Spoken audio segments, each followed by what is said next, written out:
The gentleman that's up next, our friend John Mans, would agree that he's also going to go get a drink. All right, come on up, John. Let's give it up for him.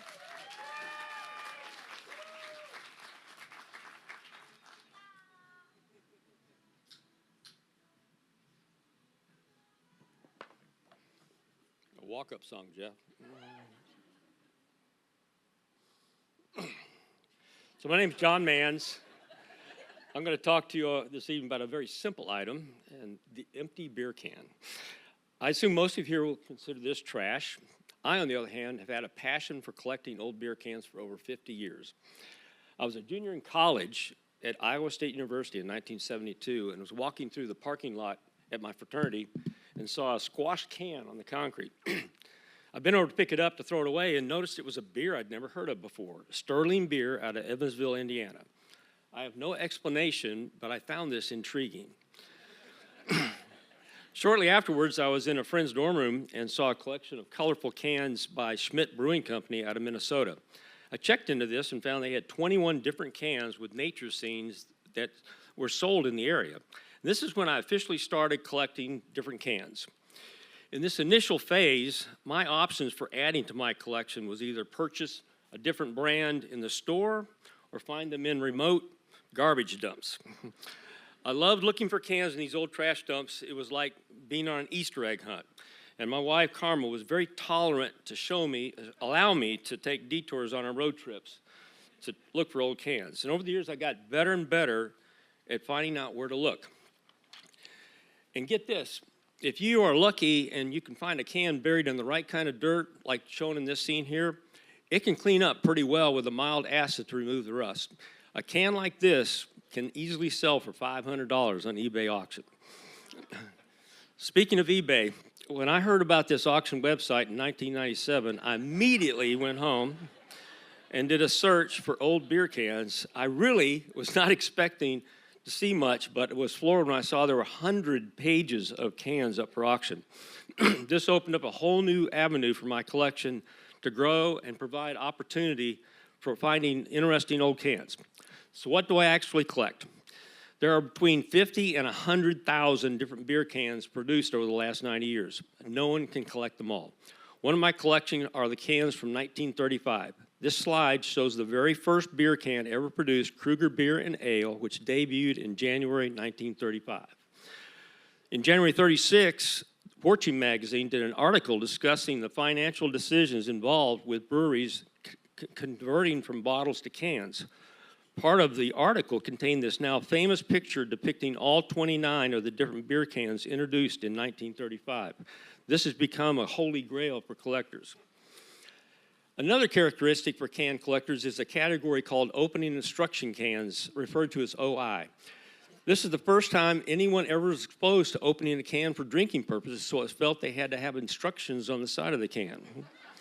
From 1935 to 1940, most cans had a variation of these instructions on the side label. Another category I collect is cone tops. Many of you in the audience will not be familiar with this type of beer can. Brewers could convert from bottles to cans with less investment by using a can design that was shaped like a bottle.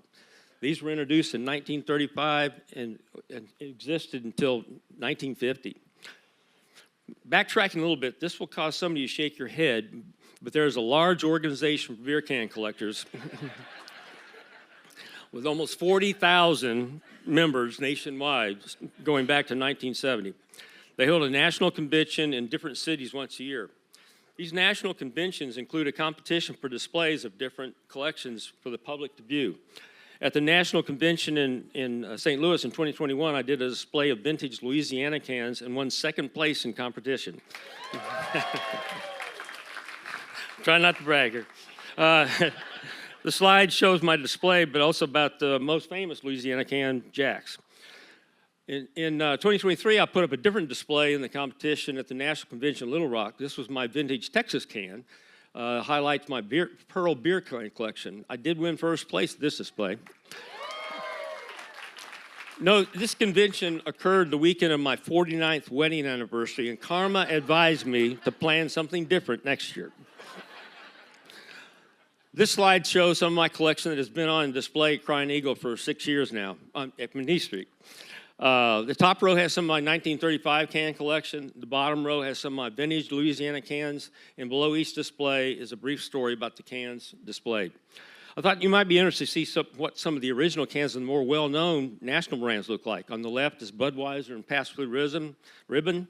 In the middle are the Miller and Busch from the 40s. And the right is a Schlitz cone top. And it's interesting to see they're marketing Schlitz as a health food with vitamins in it.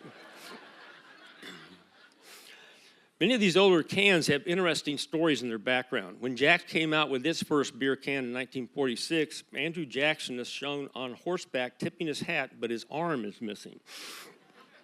This was later corrected, but the correct version is more rare than the can that has the mistake.